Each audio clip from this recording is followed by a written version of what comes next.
I sadly have to say I don't think the States is ready for it. Moving on, Roy, to do with elections really, did you support the removal of 2 senator positions in the States? Yes, I did, yes. Well, being a deputy with what probably would be considered to be a small parish mandate compared to a senator who would have an island-wide mandate, why do you feel that it was appropriate to remove these 2 positions that command an island-wide mandate? Well, it's going to sound a bit strange, and it's going to sound what we would call maybe counterintuitive, but I did it on the promise that there would be major reform, because that's what we were moving towards. I did it on the promise that the number of years, and this sounds a bit strange, but the number of senator years, once we had moved everybody to 3-year terms, the number of senator years you could vote for was going to be the same as it is before the removal of the 2. In other words, and I think once you put the senators on the same length of office as the deputies, you have in any case weakened the office.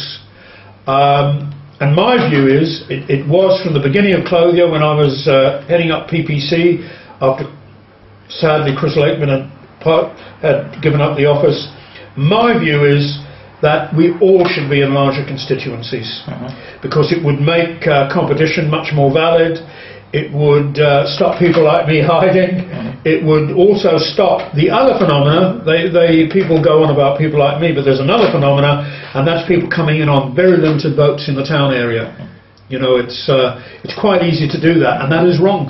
So would it be right in saying that you favour larger constituencies with less political representatives? That's what you would be aiming for? Probably, yes. Yeah.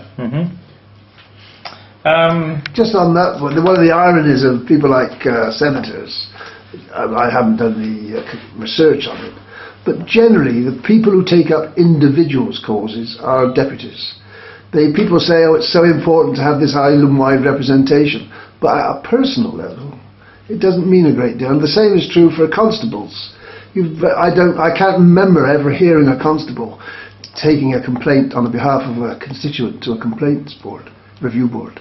They don't do it. They don't get involved. It's inevitably the deputies who get involved with the nitty-gritty with the individual causes.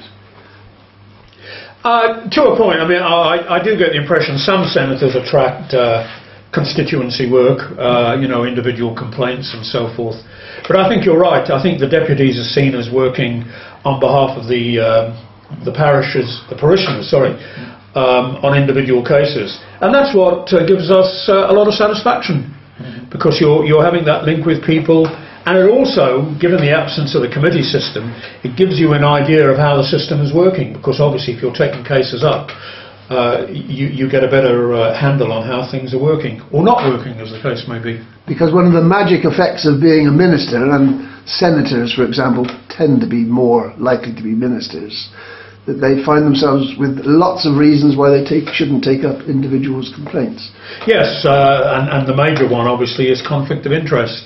And in fact, the more people you have on the planning sub-panel, for example, the more who say, I can't handle... I can't handle your planning case, for example. Yeah, there is an issue there. The office of bailiff, are you in favour of the bailiff's role as Speaker of the House, or do you think there's a better place for the bailiff to be? Well, I was quite... at the beginning I was strong on it. I have to say, as you know, it wasn't picked up in the earlier attempts to put Clothier through. And it became what you might call a background topic. My view would be the bailiff would be better in the Royal Court, but I'd probably be quite flexible there. But if the bailiff is to stay in the States, their role has to be very strongly defined. I would prefer that they be in the Royal Court. Yeah, but it's rather like these other intractable issues of Clothier. I suspect it's only going to be resolved if it goes to referendum. Because the attempts to resolve it recently through the Carswell inquiry and bringing Carswell to the States had not worked. It never advanced the debate. We never, we had all these people looking at it, very, very perceptive people. And Carswell's was, in my view, a very traditional panel. They weren't going to come up with anything outrageous. and yet it was too much for virtually all members. I was very, very disappointed. And not only that, when the debate occurred, it was obvious that most members had not followed or chosen to follow the arguments in Carswell. Well, hardly any States members actually made a submission or took any part in the proceedings. And one of the themes of Carswell, of course, was that perhaps they're hoping that a court somewhere else will make the decision for Jersey. Yes, yep, that was mentioned. Well, having attended one of Mr. Carswell's sessions with Professor Dunn, I have to say I agree with your sentiments. Just moving on slightly now, I believe the ex-bailiff is quite keen on the independence for Jersey. How do you feel about that? Do you think there's mileage in that point of view? And what do you think your colleagues in the States, the majority of them, would feel about it? It's not a topic that's been massively discussed. I've got no problem with the topic being raised. I sense that most people in the States will be very leery of it. They will want to see very strong arguments, and they certainly will not want to see independence for its own sake. They will want proof, and certainly I would, they will want proof that if there is going to be independence, that the economic future of Jersey, and that means the future of finance, which as we know in any case is under pressure, that the future of finance has been properly thought through. I'm very leery of it. I'll certainly listen to the arguments, but you just can't out of the blue, in my view, push independence unless you've thought about all the other aspects. I suspect that, the fact that we live in a global situation, we need everybody, and hopefully other people need us. And it doesn't seem to me that there is an awful lot of mileage in talking about independence for a place this size. That's my view, Graham, but as I said, I'm prepared to listen to the arguments. There are more and more, when you even look at the truly independent small states like Malta and so forth, they all attach themselves to bigger units. Like, it was very interesting, Malta is in the European Union, for example, now. It applied quite late in the day, but it sees that as very important. And it's a very hostile world out there, and you need friends. Yes. And yes, people think that our friendship with Britain is what you might call wobbling at the moment, but if you reject people, people outside will take a certain view of you, and they will ask the question, because there is no doubt. Okay, it may not be as strong as it was, people may laugh at it, but there is no doubt, for example, by being able to say that we shelter, so to speak, under the protection of the British Crown, we follow aspects, although I know everyone on the island won't agree, aspects of the British system of justice and so forth, it gives us credibility. And people are going to say, if you want independence, what are you running away from? What are you running away from? And more particularly, prove to me that you could be a better, whatever that means, a better finance centre as an independent centre than one in this sort of quasi-autonomous one of the difficulties, of course, if you're going to have allegiance with other territories, and that is inevitable, the political makeup in those territories can change overnight. The ballot box, or in the Middle East at the moment, it's not so much the ballot box, it's other means. Long-established regimes, long-established types of government can fall overnight. So you might think you've got a nice stable relationship with the United Kingdom, or France, or whatever. It can just change overnight. It certainly can change overnight. I'm not envisioning a Libya-style revolution in Britain. Who knows? Another issue actually related to what you said is, of course, it would probably have to be the Channel Islands. So if Guernsey and if the bailiwick of Guernsey is not agreeable, I can't see it flying just with us. It just wouldn't make sense. The island plan and housing requirements. We now have an island plan which has been approved by the House, although some people would describe it as Freddie's folly. How do you feel about the majority of designated housing taking place in and around the town? I'm fairly happy with this, as long as it doesn't lead obviously to massive overcrowding, as long as it's done on proper space, and, as the town park debate has indicated, as long as it's done with the, which admittedly we've not been terribly good at, with the installation of proper infrastructure, that's leisure infrastructure as well as the other kinds. it's not necessarily only the town, it's sort of brownfield sites and states own land. So it's not quite just the town, but it's certainly, yeah, we are, quite frankly, putting a constriction around, and we're saying we don't want any more raids on the green zone at the moment. Do you not feel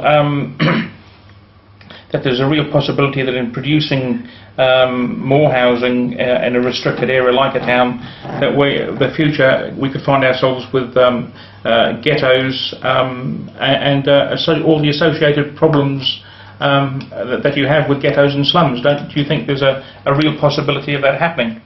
I think there's a danger of that happening, Graham, and I think, and in fact we have an issue at Five Oaks because we've got very congested housing there, we've got a very big housing estate there, and one of the things we've been fighting for, and we've only had, it has to be said, limited success, I wish I could say we'd had more, is to get proper leisure facilities for all the youngsters on, for example, Saint-Chen. You know, not only did it did start off with some leisure facilities, kick a ball around facilities, and there are people doing great stuff in terms of running, you know, community football and all this stuff. But of course, quite shortly after it was built, the open spaces on the estate were built on, and that was terrible. And I'm not sure we've redressed that situation even to this point. Yes. There's a lot of people thinking about it, but we still haven't got there. There's a huge debate about. I mean, I do wonder why. I mean, it sounds nice. It's very simplistic. Green fields, yes, that sounds like desirable, but for what? For whose benefit? What are they for? 4 acres for a cow, is that preferable to housing and families? And the population of Jersey, as I've been trying to say for years, is planned to go up towards 100,000. It's now 92,000. But there's no plan, under the existing plan, to house the 10,000 missing people, the people without housing qualifications who work here, pay their stamps, they're here year after year. This figure doesn't change, the people themselves come and go. But the 10,000 people without housing qualifications, there's no plan to house them. And the existing Prentice Folly, as Graham describes it, it's a very inadequate plan to even address those with housing qualifications, never mind increasing the population from 92 to 100,000. Yeah, but of course that's because there is a massive link, which we obviously choose not to fully appreciate. There's a massive link between immigration policy and housing policy, and as we know, that's been the backfire of the government since the war. We've never got that totally right. And I've always tried to argue for work and housing permits at the point of entry, because I think then you would give people full rights when they enter the island. You would force the authorities to think about economic opportunities, and a lot of the economic opportunities we offer are very low wage opportunities, and that comes with a social cost. You know, we have to, even though if you talk to the Economic Development Department, they will go on and on about we need highly qualified people who can generate an awful lot of wealth on the basis of a few people and so forth, which is nice. Everyone in the world wants these people. So I don't think, Mike, you can just say you must plan for more and more people. I think, yes, the 10,000 people, the only way to deal with that is if we can't move to a point of entry system, and we seem reluctant to, is obviously to increasingly raise standards in that sector. To increasingly raise standards in that sector, so that... But that isn't the plan. There is no plan to do so. Well... And they are already here. This is the sadness of I think the more you raise standards in the qualified sector, the more the gap becomes so glaringly obvious that it's going to become harder and harder for us to resist that, quite frankly, on the grounds of equity, on the grounds of human rights, on the grounds of general fairness. But the other thing I think has to be said, all the policies of the island, the reactive policies as they've turned out to be, are based on the fact that we've got this incredible gap between supply and demand, and we've got an overheated economy. We've always had more people coming. Some people have done, property owners, for example, landowners, they've done very well out of the situation. But how long is this going to last? The world economy is not looking healthy, to put it mildly, at the moment. But we've run our post-war policy on that basis, and we may well be facing a different situation where there is a gradual decline.